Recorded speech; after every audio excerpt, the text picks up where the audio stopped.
My name is Stephanie Island, and this is the axial skeleton bone video. Okay, let us start off.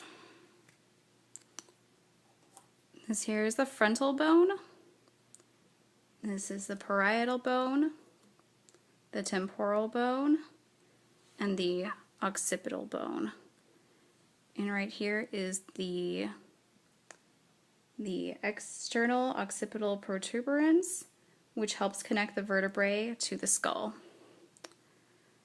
Okay, so the external view of the temporal. This is the temporomandibular joint. The mastoid process is right here. Oops. The styloid process is right here. And then the external acoustic mitus is right here. And this is the squamous part. Okay, the internal view right here. Okay, the petrous part of the temporal bone is right here.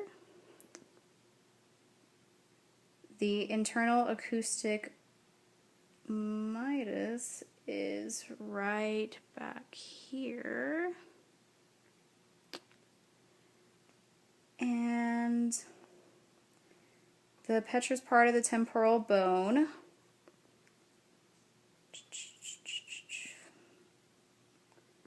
has the middle and inner ear cavities housed within it. And the cranial nerves pass through the internal acoustic mitus. Okay, let's put his cap back on. Oopsies. Okay, the sphenoid bone is actually right here. Okay, and that is the greater wing is right there. And then the superior orbital fissure back here, you can't really see, but it is in there. The cranial nerves that control eye movements pass through there. Okay, the internal view, let's pop his top again. Okay. The internal view. Okay. Oops, okay, too close there. Okay. The lesser wing, the greater wing,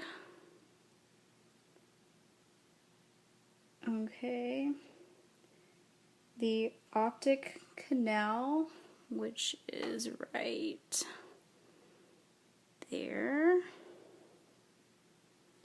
and the sella turcica, which is right here.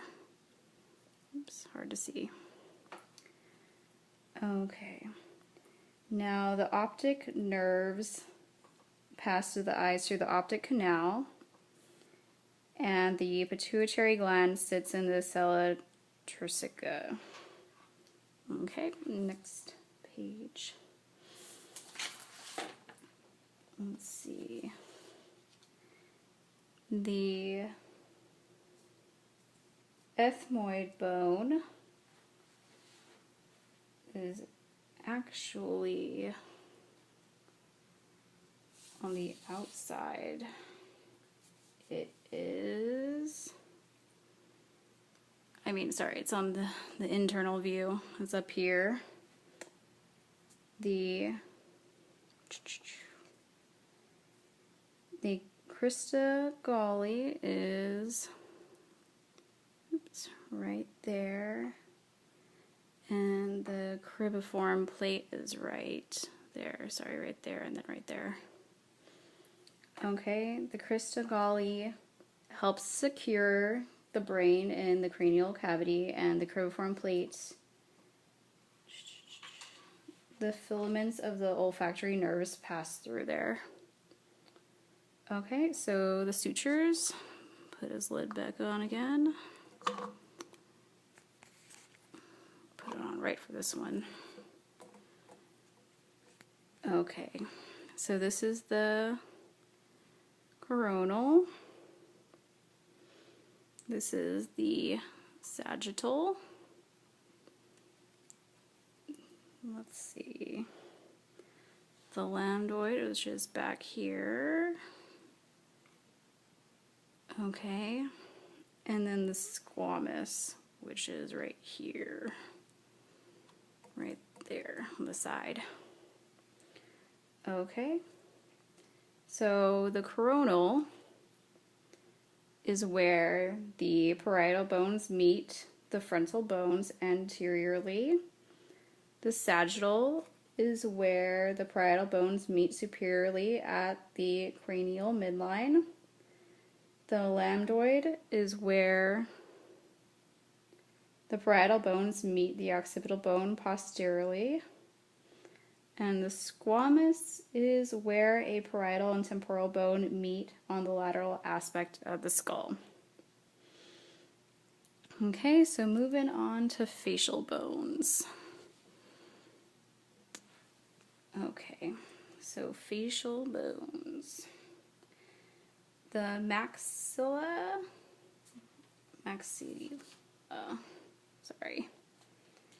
is going to be right there. The nasal is zygomatic.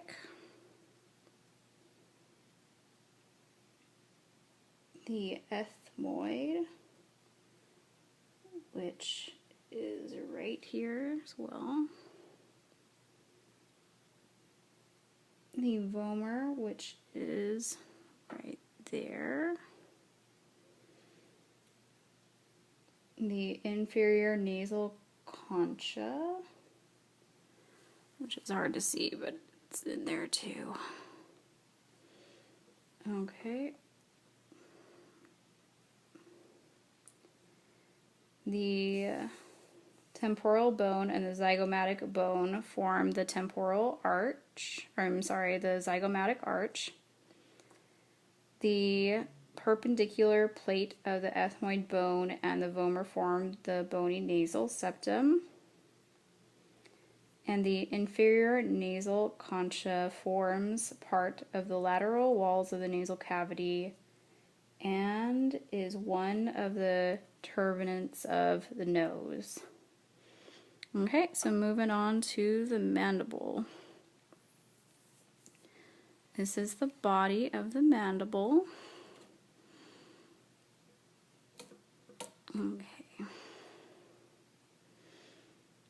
This is, what is it? The angle is right there. The ramus, which is right here.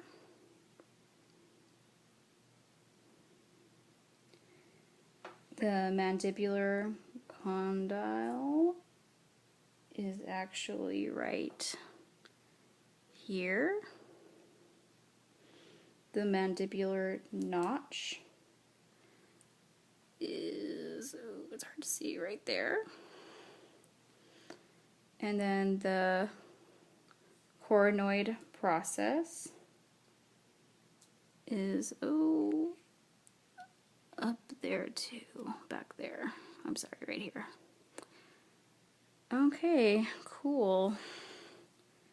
Let's move on to the vertebral column. Let's look at these bad boys. Okay, so the four curves of the adult vertebral column are the cervical curvature, which is the first 7 vertebrae. 1, 2, 3. The thoracic curvature, which is made up of 12 vertebrae. Then the lumbar curvature, which is made up of 5 vertebrae. And then the sacral curvature, which is the 5 fused vertebrae sacrum. And then the coccyx, right there, 4 fused vertebrae, right there. Boop. Okay. The cervical curvature is secondary, thoracic curvature is primary, lumbar curvature is also secondary, and sacral curvature is primary. Okay, so the cervical vertebrae, there are 7 of them. The atlas is all the way up here. And let's see. Oop, need to change pages.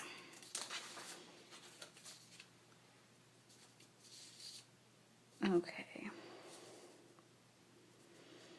Okay, so that bone, the atlas,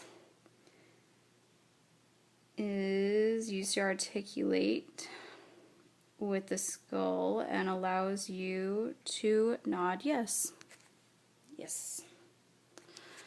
Okay. And what is unique about the transverse processes of all the cervical vertebrae compared to those of the thoracic and lumbar vertebrae? The cervical vertebrae contain transverse foramen, unlike the thoracic and lumbar vertebrae. Okay, moving on to thoracic vertebrae. Yay. And down here, there are 12 thoracic vertebrae. The spinous processes, which are these. The transverse processes, which are these. The intervertebral foramen, which it's hard to see, but oh gosh, which are these. And then the body or centrum of the disc, which is, you can't see it, but it's the body of it inside. Okay. And then, let's see. For the intravertebral foramen, they provide a lateral opening between the adjacent vertebrae. Okay. And then the position of the intervertebral discs, that's right here. Oops. It's between the vertebrae to provide cushion. Okay, the lumbar vertebrae. There are 5 of them. The sacrum is right there.